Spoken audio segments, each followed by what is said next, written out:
Hello guys, welcome back to my channel. तुम्हाला माझ्या mini ब्लॉगमध्ये स्वागत आहे. आणि हे बघा माझा वेट लॉस एडिशन चालू आहे. हे बघा वाटा इटिना डे. मी ना मॉर्निंगला उठून ना सकाळ मेथी सीड्स वॉटर पिली होती. ह्याचा क्लिप ना विसरली मी घ्यायचा.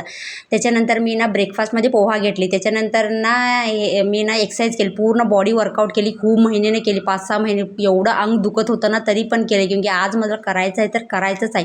आणि ह्याच्यामध्ये माझी छोटी मुलगी पण खूप मदत करत होती मध्ये येऊन. हे बघा, आणि सगळे हे झाल्यानंतर ना आता ना लंचमध्ये आला. लंचच्या आधी मी ना एक बाउल भरून ना पूर्ण सॅलड खाऊन घेतली, काकडी. त्याच्यानंतर मी ना लंचमध्ये घेतली होती ना बेसनचा चिल्ला घेतली. त्याच्यानंतर ना 5 वाजता मी ना रोस्टेड चना, शेंगा आणि एक ग्रीन टी पिली. त्याच्यानंतर मी निघाली वोटिंग करायला. आमच्याकडे ना वोटिंग होतं, मी तर वोटिंग करून आली. त्याच्यानंतर कसं मी ना वॉकिंग केली पटपट. हे बघा, मी तर वोटिंग केली. तुम्ही केली की नाही कमेंट सेक्शनमध्ये सांगा मला. रात्री डिनरमध्ये मी ना ऑमलेट आणि ब्रेड आणि रात्री जिरा वाटर पिऊन माझा डे संपवली. चला, व्हिडिओ आवडली तर प्लीज चॅनल सबस्क्राईब